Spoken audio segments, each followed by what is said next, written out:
কে আছেন চলুন, রাতে জল বাড়বে।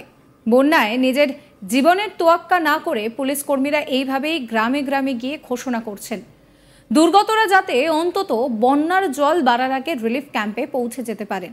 আর পুলিশ কর্মীদের এই উদ্যোগে কিন্তু একেবারে প্রাণে বেঁচে রয়েছেন অনেকেই। আশ্রয় নিয়েছেন অপেক্ষাকৃত নিরাপদ জায়গায়।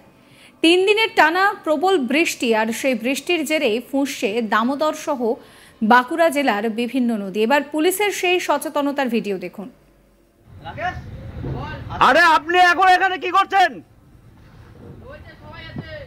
আরে চলুন ওখানে, এ জল দিনের পর দিন বাড়বে, এখনো জল আরো বাড়বে, বুঝলি? রিস্ক নিচ্ছে না। আপনি আসুন আসুন এখানে আসুন। আপনি খুব সাধারণ জিনিস একটা বুঝুন, এই জল যা আপনার উঠেছে এখনো পর্যন্ত জল ছাড়াই হয়নি। 8টার পর থেকে আরো জল আসা শুরু করবে, 2.5 লাখ কিউসেক জল আসবে, তখন আপনার এই ঘর ঢাকা পড়ে যাবে। আপনি কি করবেন?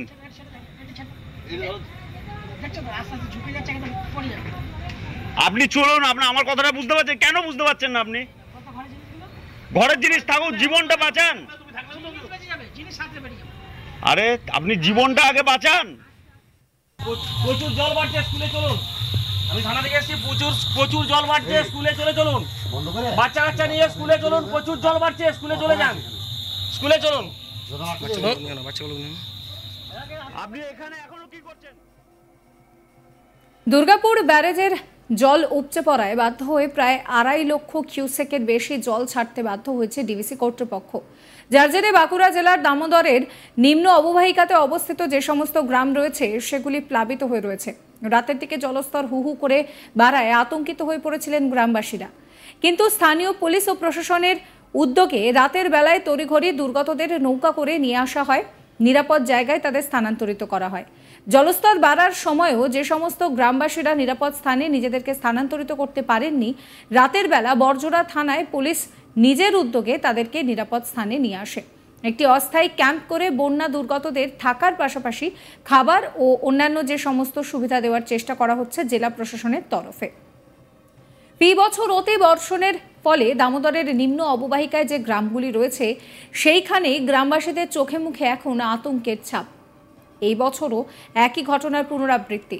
এখন দেখার বিষয় যে এটা কবে, এই বন্যার চোখরাঙানি থেকে এরা কবে মুক্তি পায়।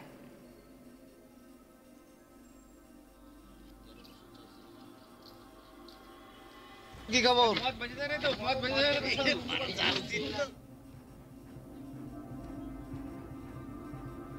কি বলছেন স্থানীয় বাসিন্দা মালতী মণ্ডল, শুনুন।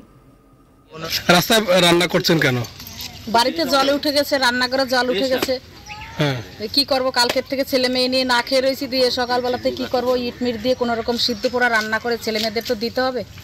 আচ্ছা, আর তো কোনো ব্যবস্থা কেউ কিছু করছে না আমাদের খাবার দাবার দেওয়ার, যে এদের জন্য কোনো ব্যবস্থা করি কি ভালো মন্দ। তো কি করব, কতক্ষণ থাকা যায় না খেয়ে? বাড়িতে কতটা জল রয়েছে এখন?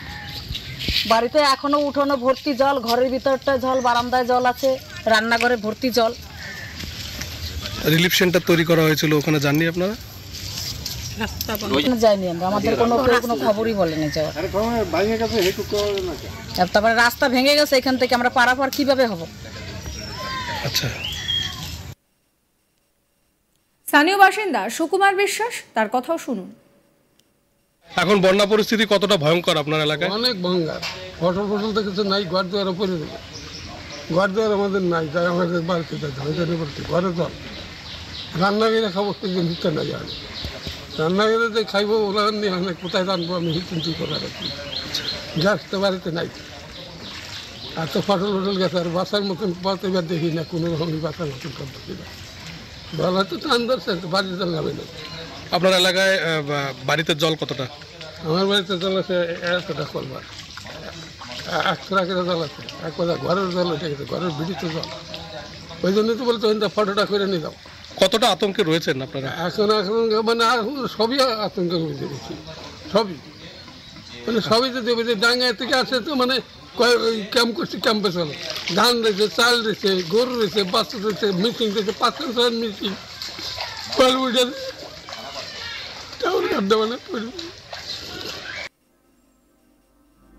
এই নিয়ে আমার কলিগ নির্ভীক চৌধুরীর একটি রিপোর্ট দেখাবো।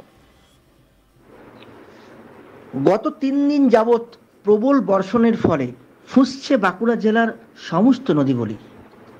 বাঁকুড়া জেলায় যে বিভিন্ন জলাধার রয়েছে, যেমন দুর্গাপুরের উপর অবস্থিত ডিভিসি ব্যারেজ এবং বাঁকুড়ার মুকুটমণিপুরে যে কংসাবতী ব্যারেজ, সেখানে জলস্তর কিন্তু অত্যাধিক বেড়ে যাওয়াতে বাধ্য হয়ে জল ছাড়তে বাধ্য হয়েছে সংশ্লিষ্ট কর্তৃপক্ষ। পরিসংখ্যান অনুযায়ী ডিভিসির যে দুর্গাপুর ব্যারেজ রয়েছে সেখান থেকে প্রায় 2.5 লাখ কিউসেকেরও বেশি কিন্তু জল ছাড়তে বাধ্য হয়েছে ডিভিসি কর্তৃপক্ষ। এর ফলে দামোদরের যে নিম্ন অববাহিকার যে গ্রামগুলি রয়েছে সেগুলি কিন্তু প্লাবিত হওয়ার আশঙ্কা ছিল এবং প্লাবিতও হয়েছে।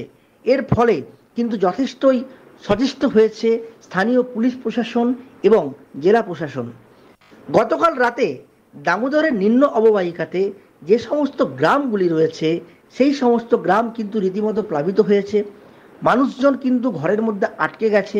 এহেন পরিস্থিতিতে পুলিশ প্রশাসন এবং জেলা প্রশাসনের বিভিন্ন যে আধিকারিকেরা রয়েছে তারা ঘটনাস্থলে পৌঁছে নৌকা দিয়ে কিন্তু বিভিন্ন মানুষকে উদ্ধার করে তারা কিন্তু রিলিফ ক্যাম্পে নিয়ে যাওয়া হয়েছে।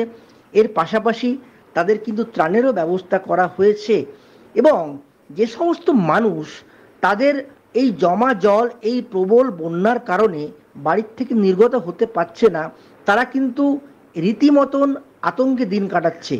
ফি বছর বর্ষা এলেই কিন্তু চোখ রাঙানি দেখা দেয় এই সমস্ত গ্রামের মানুষজনের কাছে। তাদের একটাই চিন্তা যে বর্ষার জলে তাদের গ্রাম যে আবার প্লাবিত হবে, এইবারও কিন্তু সে একই ঘটনার পুনরাবৃত্তি ঘটল। জেলা প্রশাসন সূত্রে আমরা যেটা খবর পাচ্ছি যে দামোদরের নিম্ন অববাহিকাতে যে সমস্ত গ্রামগুলি রয়েছে সেই গ্রামের বিভিন্ন যারা বাসিন্দা তাদেরকে নিরাপদ স্থানে নিয়ে যাওয়া হয়েছে। এর পাশাপাশি তাদেরকে খাবার দাবারের ব্যবস্থা করা হয়েছে এবং যে সমস্ত মানুষ এখনো পর্যন্ত বন্যার কবলে আটকে পড়েছেন তাদেরকেও কিন্তু নিরাপদ স্থানে নিয়ে যাওয়ার জন্য কিন্তু এখনো সচেষ্ট রয়েছে জেলা প্রশাসন। এবং এর পাশাপাশি জেলা প্রশাসনের তরফ থেকে তারা কিন্তু বিভিন্ন এলাকায় যেমন নজরদারিও চালাচ্ছেন, তেমনি সতর্কমূলক বার্তাও কিন্তু তারা প্রেরণ করছেন। এখন দেখার বিষয় এটাই যে ডিভিসির এই 2.5 লাখ কিউসেকের বেশি জল ছাড়ার পরে দামোদরের নিম্ন অববাহিকার যে গ্রামগুলি রয়েছে সেগুলির পরিস্থিতি কোন দিকে যায়, তাদের এই যে ভয়াবহ বন্যার পরিস্থিতি এর কবল থেকে কি তারা মুক্তি পায় নাকি তাদেরকে এখনো সংকটজনক পরিস্থিতির মধ্যে থাকতে হয়। সাবস্ক্রাইব করবেন চ্যানেলকে।